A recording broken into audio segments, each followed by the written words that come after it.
how's it going, everybody? Today we're going to go through cleaning the vacuum cup and just doing some general maintenance to it to prolong the life of the vacuum cup. So first thing you want to do is you want to take your vacuum cup off of your rack, take off the protective cover. These are really, really important for keeping on. It helps keep the vacuum cup just fresh when you're not using it. It doesn't allow dust to get all up in there, and while transporting it not on the car, prevents scratches, cuts, anything like that. So really recommend using this when it's off the car, and just keep that in mind. So the vacuum cup itself, basically the first step you're going to want to do is just inspect it. You're just going to look around, make sure there's no cuts, make sure there's no big scratches anywhere, gouges, anything that might affect the performance of the vacuum cup. There might be some normal wear and tear, and that's okay, but you just want to make sure that it's working properly. So step number one here, we're going to grab some soapy water. We're going to clean the vacuum cup, and again, taking that time to just check it out, make sure there's no big damage to it. So we'll kind of just go through here. This vacuum cup's pretty clean, but never does any damage to give it a nice clean. And this is on an as-needed basis. It's going to be different for everybody depending on how much you use your rack. But general rule is just to stay on top of it versus let it go. Okay, so now I'll dry it off here.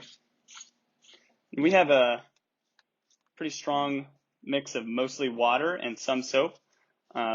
Soapy water, keeping it warm, is the best way to go. I'll just dry this off here with an actual rag. There we go. And again, just taking this time to look at it, make sure everything looks good. Perfect. So after cleaning your vacuum cup, the next thing you'll want to do is to inspect your plunger. So these are super easy to maintain. You just grab it, pull, and the whole assembly will come out. So again, this one's pretty clean, but you can look in here, see if there's any dirt on the inside, on the plunger itself. And again, just inspect it, make sure everything looks good. The spring is moving smoothly.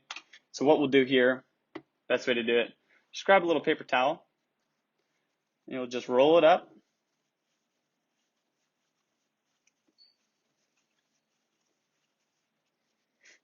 Dip one side into your soapy water mix, and then just stick it right into the vacuum area where the plunger would go. Twist it around a couple times, and depending on how dirty your vacuum cup is, you might need to do this a few times just to really get it clean. But again, this one's pretty good looking, so we'll wipe it down and then we'll dry it off. A little bit of moisture in there is okay, so don't feel like you have to get it absolutely perfect. These things do work in the rain and when they're wet. So the next step that we're going to do is, again, inspecting this plunger here, and this O-ring here. This is what goes in the vacuum cup itself and seals it, and that's what is able to bring the air out of the vacuum cup. So this is a very important part. You want to make sure that this seal is looking good, not cut, nothing, again, that's going to affect the performance. So what we'll do is we'll grab our silicone grease here. This should be included with your STAG Rack, and it also is something you could buy at any local hardware store. We'll just go on, grease this ring here, this rubber gasket, make sure it looks pretty good. And the general rule is to you'd rather go with a healthy amount versus a little amount. And again, this is super easy to check. Just make sure you have enough grease in there. You could do it, every few times you go, or just depending on how much you use the rack. So to insert it back in, you'll just line it up, make sure it all looks good, and then just push.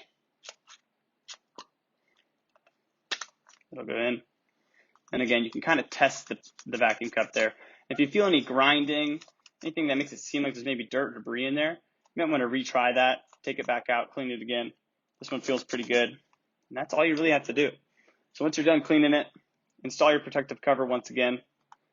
Do one more once over, and then you're good to reinstall it back onto your rack, and it's good for use.